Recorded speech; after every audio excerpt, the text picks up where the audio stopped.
Assalamu alaikum friends. Today we will study breach of contract under business law.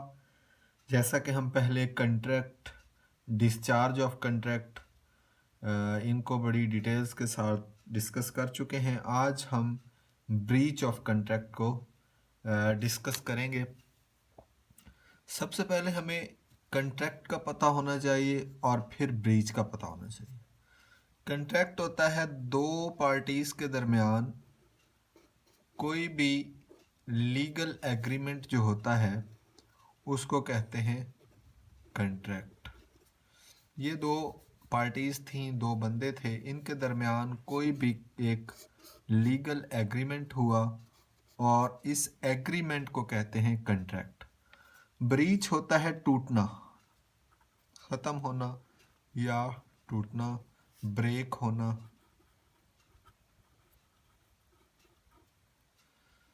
और ये जो break होती है ये होती है एक पार्टनर की वजह से, वन ऑफ द पार्टनर। इन दोनों पार्टनर में से एक जो पार्टनर है वो इस कंट्रैक्ट को की ऑब्लिगेशन को करने से रिफ्यूज़ कर देगा।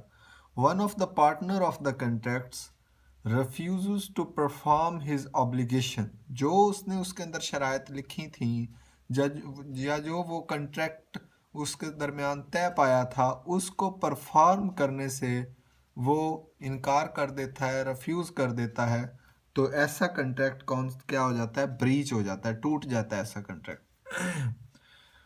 इसमें ये होता है, फॉर एग्जांपल ये जो बंदा है ये बंदा इनकारी है और ये बंदा जो है वो ये इन दोनों के दरमियान एक कंट्रैक्ट हुआ और ये बंदा कुछ अरसे बाद इस कंट्रैक्ट को परफॉर्म करने से इनकार कर देता है। तो इस बंदे को क्या कहेंगे? Defaulting party.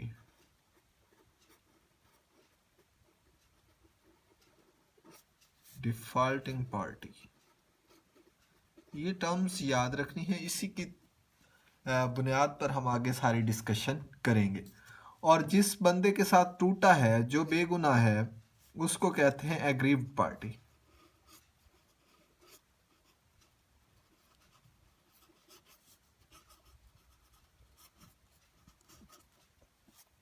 इसका तो कसूर है नहीं, कसूर है इस डिफॉल्टर का, जिसने एक कंट्रैक्ट को परफॉर्म करने से इनकार कर दिया है, रिफ्यूज़ कर दिया है, ब्रेक कर दिया है। तो ये क्या हो गया? Breach of contract. इस ब्रीच ऑफ कंट्रैक्ट में फिर आगे दो टाइप्स आती हैं, एक होती है एक्चुअल ब्रीच और एक होती है एंटीसिपेटरी ब्रीच। एक्चुअल ब्रीच पहले हम डिस्कस करते हैं। इसमें क्या होता है कि ये जो बंदा डिफॉल्टिंग पर्सन है ये क्या करता है कि कंट्रैक्ट को एक बंदे के साथ कंट्रैक्ट कर देता। फॉर एग्जांपल ये बंदा इस बंदे को कहता है कि मैं आपको 20 तारीख को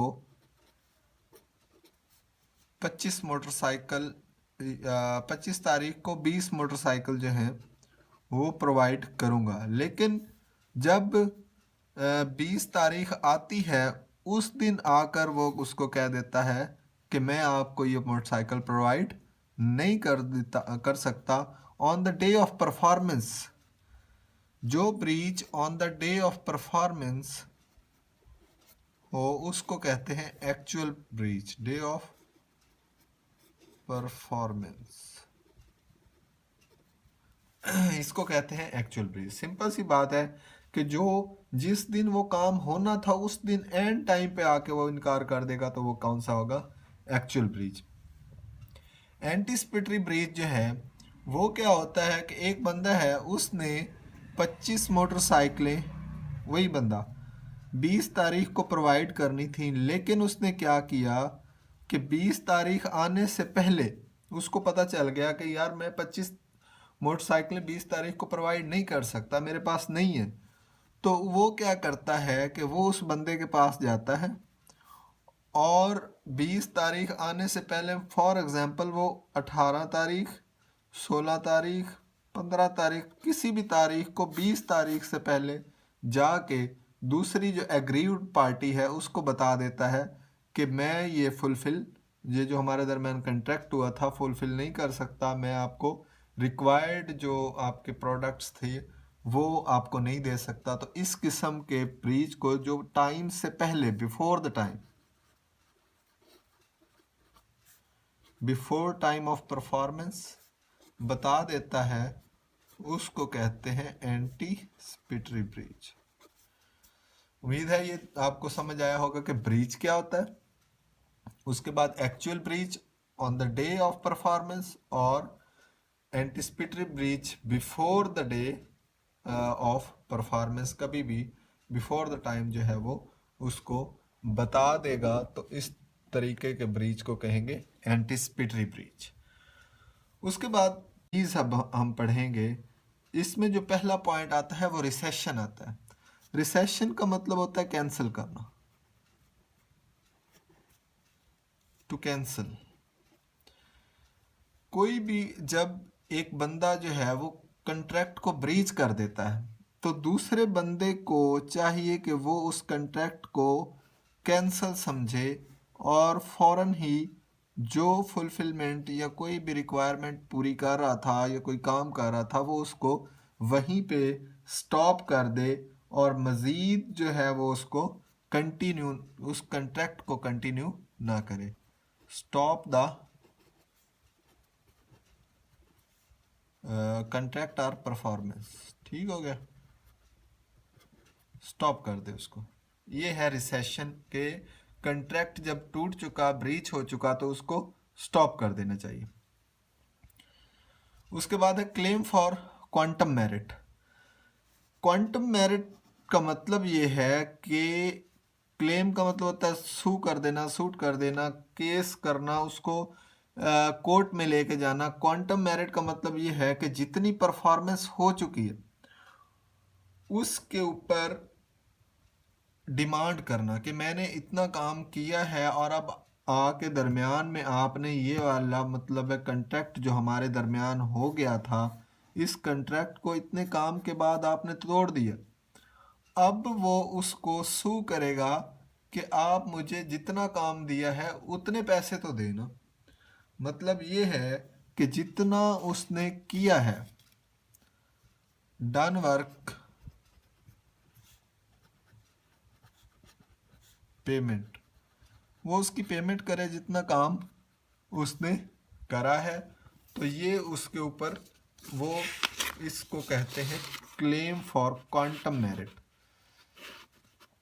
क्लेम फॉर क्वांटम मेरिट के लिए फिर क्या होगा कि जब वो सू करेगा तो जो कोर्ट होगा वो उसके लिए कंपनसेशन जो है वो तजवीज़ करेगा, उसकी भरपाई करेगा, उसको जो लॉस हुआ है या जो भी होना, मतलब है उसने जो काम किया है उसके बदले उसको देगा। अच्छा, इसके लिए फिर ये होगा कि जो क्लेम है, जो वो केस कर रहा है, उसके पैसे सिर्फ और सिर्फ एग्रीव्ड पार्टी को मिलेंगे। और होगा कब? जब वो एक्चुअल ये जो कंट्रैक्ट है ये ब्रीच हो चुका होगा। रेल में ब्रीच भी होना चाहिए कंट्रैक्ट, ये नहीं कि ऐसे ही जाके कोई सू कर दे या क्लेम कर दे। तो ये था क्लेम फॉर क्वांटम मेरिट कि जितना काम हुआ है उतने पैसे तो दें। फिर आता है claim for injection. For example, इसके लिए एक बड़ी आसान सी एक एग्जांपल दी जाती है इंजेक्शन के लिए कि कोई भी एक फिल्म स्टार है, वो किसी प्रोड्यूसर के साथ, फिल्म स्टार प्रोड्यूसर के साथ कोई एग्रीमेंट करता है कि मैं 1 साल के लिए आपके साथ काम करूंगा फॉर 1 ईयर, लेकिन उस 1 साल में वो किसी और के साथ काम करना शुरू कर, उस 1 साल के अंदर वो किसी और की फिल्म भी साइन कर देता है। तो फिर प्रोड्यूसर क्या करेगा? कोर्ट में जाकर उसके खिलाफ आर्डर्स ले लेगा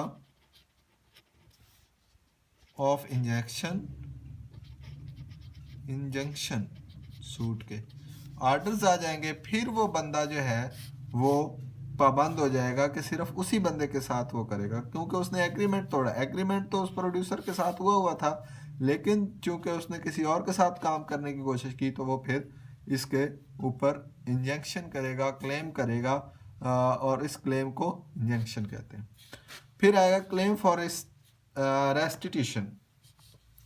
क्लेम फॉर रेस्टिट्यूशन का मतलब है कि जो भी बेनिफिट्स प्रोवाइडेड किए जा चुके हैं, फॉर एग्जांपल दो बंदों के दरमियान जो एक एग्रीमेंट हुआ था, उस एग्रीमेंट के तहत कुछ ना कुछ इस बंदे ने इसको क्या किया कि कुछ पैसे दे दिए। फॉर एग्जांपल उसने 2 दिन बाद उसको जो मोटरसाइकिलें थी उसके 25 लाख दे दिए, ठीक हो गया, और बाकी 25 लाख भी उसने और देने, मतलब टोटल डील 50 लाख में हुई थी, 25 लाख दे दिए। तो फिर क्या होगा कि वो जो 25 लाख, वो कंट्रैक्ट तो टूट गया, ब्रीच हो गया, तो वो जो उसने पैसे दिए हुए हैं उसको वापस लेने के लिए जो क्लेम होगा उसकी उसे रेस्टिट्यूशन क्लेम कहेंगे, और ये रेमेडी होगी उसकी, वो कोर्ट में जाके उसको क्लेम करेगा। उसके बाद आते हैं फाइनल जो इसके अंदर स्टेप है वो है damages claim and specific performance claim. Damages claim और स्पेसिफिक परफॉर्मेंस क्लेम का मतलब ये है, डैमेजेस का मतलब ये होता है कि कोई भी उसको जो नुकसान हुआ है, फॉर एग्जांपल काम करते हुए कोई नुकसान हो जाता है तो वो उसके कंट्रैक्ट को ख़त्म कर देता है, तो इस किस्म के जो क्लेम होंगे वो डैमेजिंग क्लेम होंगे। या किसी की कोई लायबिलिटी ख़राब हो जाती है, या फॉर एग्जांपल किसी की कोई डायरेक्ट लॉस हो जाता है, तो इस तरह के क्लेम को तोड़ने फॉर एग्जांपल कोई किसी बंदे के साथ कह देता था यार तू मुझे 25 मोटरसाइकिल लेके दे, वो आगे से कहीं एडवांस ले लेता है जिससे उसने मोटरसाइकिल लेने होते हैं, क्योंकि उसे पता होता है कि ये मुझे 25 तारीख को मोटरसाइकिल ला देगा, लेकिन वो 25 को नहीं ले आता, तो वो जिससे एडवांस लिया होता है उसकी भरपाई, फिर वो इस तरह का जो डैमेज है उसकी क्लेम के लिए भी वो क्लेम कर सकता है, इसकी डैमेजेस की भरपाई के लिए। फिर आता है स्पेसिफिक परफॉर्मेंस। स्पेसिफिक परफॉर्मेंस क्या होती है कि फॉर एग्जांपल वो कोई बंदा कहता है कि मैं यार ये कंट्रैक्ट नहीं कर सकता, आप मुझसे पैसे ले लो। काम क्या था? काम ये था कि उसने कोई घर बनाना था, या फॉर एग्जांपल कोई बंदा डील कर लेता है किसी के साथ और उसे कहता है कि ये मेरा घर है और मैं ये आपको 10 तारीख को दे दूंगा, 10 दिसंबर की उनके दरमियान डील डन होती है।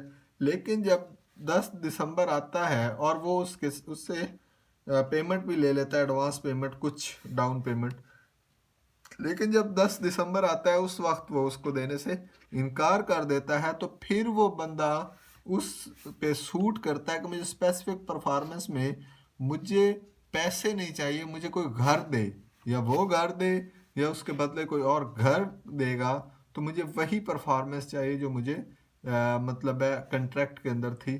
तो इस तरह का वो सूट कर सकता है उसके ऊपर। ये थी आज का टॉपिक, ब्रीच ऑफ कंट्रैक्ट। हमने पढ़ा कि कंट्रैक्ट जो है वो टूटता कैसे है। दो पार्टीज होती हैं, डिफॉल्टिंग पार्टी तोड़ने वाली पार्टी, और दूसरी पार्टी को कहते हैं एग्रीव्ड पार्टी, जो कि इनोसेंट पार्टी होती है और जिसके साथ कंट्रैक्ट को तोड़ा गया होता है। उसके बाद हमने एक्चुअल ब्रीच पढ़ा, जो कि at the day of performance, और एंटिसिपेटरी ब्रीच जो कि before the day of performance breach होता है। फिर हमने रेमेडीज में रिसेशन पढ़ा, जिसमें कैंसिल हो जाता है, कैंसिल कर देना होता है ब्रीच को, और कैंसिल कर देना होता है कंट्रैक्ट को, और स्टॉप कर देनी होती है परफॉर्मेंस या सारा कंट्रैक्ट जो है वो। रिसेशन का मतलब ही कैंसिल आउट करना होता है। फिर दूसरा हमने पढ़ा क्लेम फॉर क्वांटम मेरिट, के जितना काम हो चुका है उसकी पेमेंट दे दी जाए, और किसी बंदे ने फॉर एग्जांपल घर बनाया था तो वो जितना घर बन चुका है उसके हिसाब से वो हिसाब लगाया जाएगा, उसके मतलब है वो उसको दिए जाएं, और ये कंट्रैक्ट तब वो क्लेम कर सकता है, ख़त्म तब होगा। फिर हमने पढ़ा क्लेम फॉर इंजंक्शन।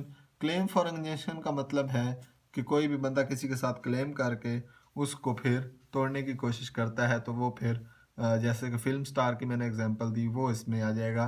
फिर क्लेम फॉर रेस्टिट्यूशन, इसमें ये होगा कि कोई भी बंदा जो है वो जो उसने पहले एडवांस पेमेंट्स या कुछ इस तरह का काम किया है तो वो उसको वापस देने पड़ेगी।